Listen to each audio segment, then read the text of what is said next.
Good evening. Welcome to BCN News. Leading our bulletin tonight, the most immediate benefit of the Manatoa cable for Niue's population will be faster internet, while for affordability, there will be a gradual decrease in price for consumers as more people use the service. This is according to the MFAT project manager Paul Seaden, who is working with local stakeholders on the installation of the Manatoa cable. After much anticipation, the MS Reliance, the ship carrying the Manatoa cable, began their work of bringing the cable on land at Lalotoa in Makefu yesterday. The project, which started some 3 years ago, is being funded by the New Zealand government to the tune of $7 million. New Zealand's MFAT project manager Paul Seaden was a guest on Radio Sunshine's live crossover with PMN yesterday. The project will connect 4 Pacific countries: Samoa, Niue, Cook Islands and French Polynesia. The main cable system will go straight from Samoa and straight to French Polynesia, and Niue's and Cook Islands sections really branch off that main cable system. So what they actually did was they started laying the main cable, and then they left it 65 kilometres out from Niue. They left it in 5,000 metres of water. And they then came into Niue and started a new section at Niue itself, and then they lay that section all the way back out to where the main cable is, pick up the main cable again, attach Niue's section, and then on they go. So the next country that they'll reach will be Cook Islands, and they'll do the same thing again. They'll leave the main cable in the water, go into Cook Islands, and they have 2 landings there, so they'll be connecting onto Rarotonga and Atataki as well. And they'll do the same thing. They'll connect those 2 up using branches, as they're called, before they then head on to French Polynesia after. While the installation gets underway during this cyclone season, the MFAT project manager says submarine cables are resilient to weather systems. The Manatoa is expected to come on live and be commissioned for public use in June next year. You can expect to see the kind of performance that you would see in New Zealand.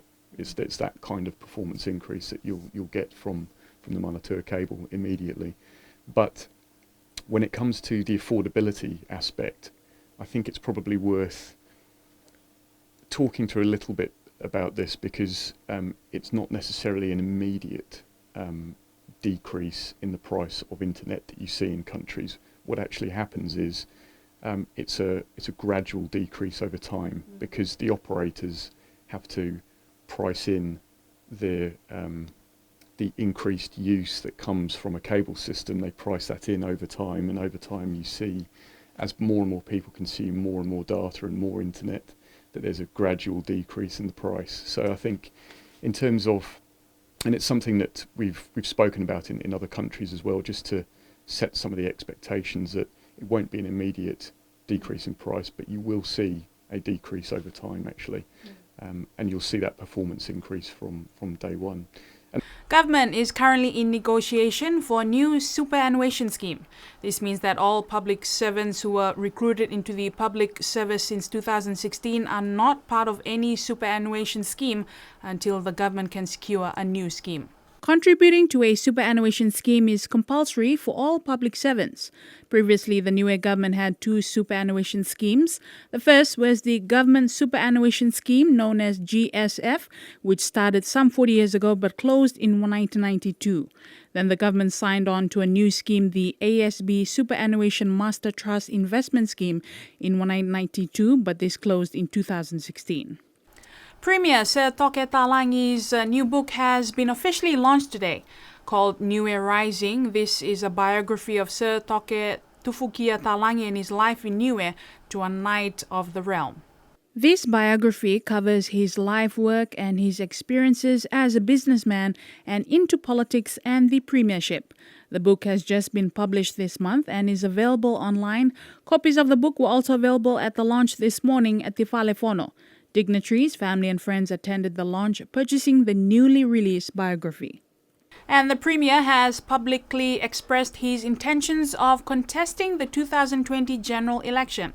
While speaking at the launch of his book this morning at the Whalefono, Sir Toke Talangi called on those attending to support him in the 2020 general election. 2020, what do you think about it? Tick my name on the ballot box.